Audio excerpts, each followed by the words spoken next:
E o Sérgio Moro arregou e passou vergonha na sabatina do Zanin. Falou que seria muito duro, que teria uma postura rígida e não foi nada disso.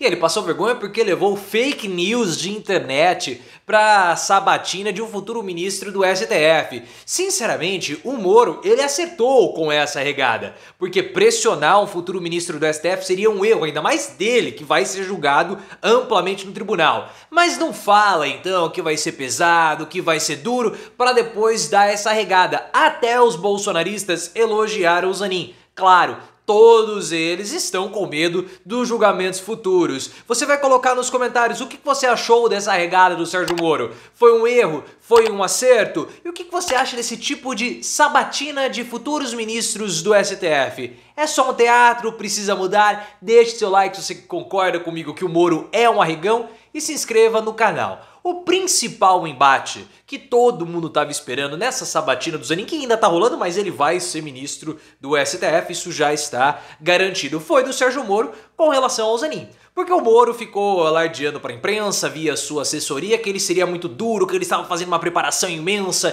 que ele iria pegar pontos de contradição, que ele até estava lendo o livro do Zanin. Ele ia fazer tudo isso, mas chegou na hora e arregou completamente. O Walter Mairovich, que é comentarista no UOL, disse que a sabatina do Moro ela foi ridícula e decepcionante. Ele ficou até revoltado. Eu vou colocar aqui no primeiro comentário fixado, o vídeo do Mairovich, porque é até engraçado, né? O pessoal lá do UOL fala, pô, você ficou bem irritado, né, professor Mairovich? Porque ele ficou revoltado, fulo da vida, com a pergunta de suspeição que o Sérgio Moro fez ao Zanin, algo que o Zanin já tinha respondido. Mas o Moro, pessoal, ele arregou porque a firmeza que ele supostamente teria com o Zanin seria um grave erro. Porque independentemente do que o Sérgio Moro falasse, se o Moro pegasse contradições do Zanin, o que ele seria incapaz de fazer, até pagou o bico levando lá noticinha fake news de internet, perguntando se o Zanin foi padrinho de casamento do Moro, do Lula. Olha só que coisa mais ridícula.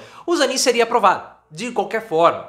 Não mudaria absolutamente nada. E criar uma indisposição com o futuro ministro do STF seria péssimo para o Sérgio Moro. Péssimo, porque o Moro vai ser cassado, todo mundo sabe disso, já existe até preparação da sucessão do Moro lá no Paraná, e ele vai recorrer ao STF, tem todos os processos do Tacla Duran, do Gilmar Mendes no STF, então ele não pode criar essa indisposição. Então o Moro, no fim das contas, ele acertou politicamente ao ter dado essa regada. Ainda mais diante da CCJ, que é presidida pelo Davi Alcolumbre, que é do mesmo partido do Moro. O Davi Alcolumbre fez de tudo pro Zanin ser aprovado. Ele pautou muito mais rápido. Lembra do que ele fez com o André Mendonça? Demorou uns 4, 5 meses. Mas o Davi Alcolumbre, ele tem a pretensão de ser futuramente, de novo, presidente do Senado. Ele é o presidente da CCJ e vai querer suceder o Rodrigo Pacheco. Por isso que ele já está se colocando como um aliado pontual do Lula. Porque ele sabe que em 2025 o nome do Renan Calheiros está aí. E como o Renan é um aliado do Lula e o Renan já foi várias vezes presidente do Senado,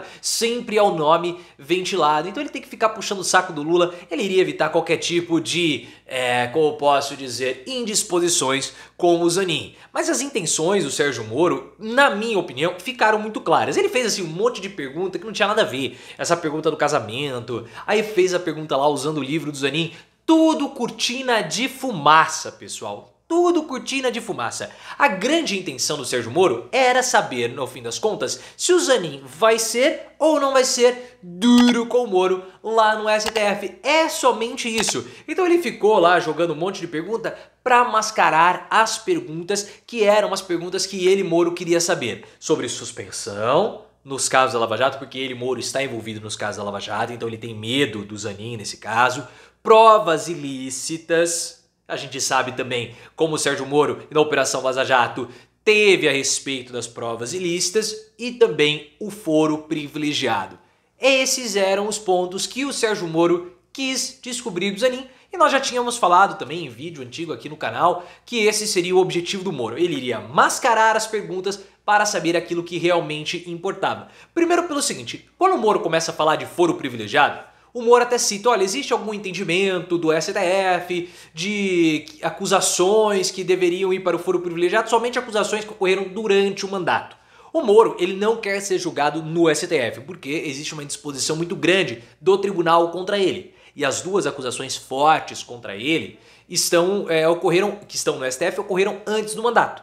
O caso do Rodrigo Tacla Duran, que foi para o STF, e também a situação do Gilmar Mendes, que a PGR sugeriu que o Sérgio Moro virasse réu. O Sérgio Moro falou aquela história que o Gilmar Mendes vem de sentença antes de começar o mandato. Então ele quer saber qual é a posição do Zanin. Porque, porventura, se o processo do Sérgio Moro ou o recurso do Moro cair na mão do Zanin, o Zanin poderia favorecer o Sérgio Moro tirando a acusação do Moro ou o processo do Superior Tribunal Federal para uma vara de primeira instância, onde o Sérgio Moro tem mais influência, mais poder e poderia aí se sair melhor. Com relação às provas ilícitas, o hacker de Araraquara e toda a Operação Vaza Jato são provas que foram obtidas de modo ilícito, porque foram provas do hacker.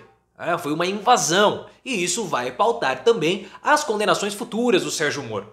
Óbvio, por isso que ele está querendo saber sobre prova ilícita, mas essa foi uma pergunta meio ridícula que foi apontada pelo Sérgio Moro na visão do Walter Mairovitch, mas eu entendi que a preocupação do Moro não é uma preocupação tanto assim jurídica, mas é uma preocupação mais do âmbito político com as inclinações do futuro ministro Cristiano Zanin. Além disso, o Moro quer que o Zanin se declare suspeito para julgá-lo, porque seria um voto a menos para ele. A situação do Moro, pessoal, ele tem que ficar preocupado com relação a tudo isso, porque como vocês sabem, nós já até comentamos, tem vídeo aqui no card, o Augusto Aras está de olho numa vaga futura do STF. E ele já vai fazer tudo, ou já indicou pro Lula, que vai fazer tudo para agradar o presidente da República. E uma das formas de agradar o Lula é entregando justamente a cabeça do Sérgio Moro em uma bandeja de prata. Ele tem essa intenção e não seria nada difícil, haja vista que o Augusto Aras não gosta do Sérgio Moro. Eles tiveram ali embates no bastidor, na época que o Moro era ministro da Justiça do Bolsonaro, embates fortes. O Moro foi contra a indicação do Augusto Aras e o Moro tem agora um inimigo na PGR. Então, quanto mais aliados o Sérgio Moro tiver no STF, ou menos indisposição pelo menos, melhor para ele. Os bolsonaristas entenderam muito bem isso. A arguição que foi feita logo depois do Moro foi do Jorge Seife, que ele é considerado o filho 05 do Bolsonaro. Ele é muito próximo, né? Ele estava até com o braço quebrado. E ele fez elogios ao Zanin. Os bolsonaristas também. Os bolsonaristas não querem problemas com o Zanin. O Jorge Seife falou o seguinte, olha, com relação ao seu saber jurídico, a gente sabe que você tem saber jurídico. Porque o Lula estava com direitos suspensos, estava preso, estava isso, estava aquilo, e graças à sua atuação ele agora é presidente da República. Então você tem um grande saber jurídico. Os bolsonaristas sabem que muitos processos de cassação contra eles estão na jogada e vão surgir novos. Então eles precisam ter um apoio dos ministros do STF, porque eles vão acabar recorrendo ao Superior Tribunal Federal para recorrer a essas cassações, então vão afagar o Zanin, já está tudo certo. Se não tivesse certo, a sabatina não teria saído. E aí nós podemos até fazer esse tipo de crítica. Se a sabatina ela é somente pro forma, se ela é somente um teatro ou não. É óbvio que isso é igual a uma banca de pós-graduação, de TCC, de mestrado, doutorado. O aluno só vai para a banca quando ele já está preparado e quando já está tudo certo. Se não tivesse tudo certo, o Davi Alcolumbre não iria pautar. Então pode-se discutir isso. É só um teatro, eu vi lá o Robson Boninho falando que é só um teatro na CCJ, né, que é a comissão que pauta isso, mas sempre foi assim. Sempre foi. Então tem que ser a crítica. Mas é uma indicação política. Claro que é uma indicação política, é o presidente da República que escolhe.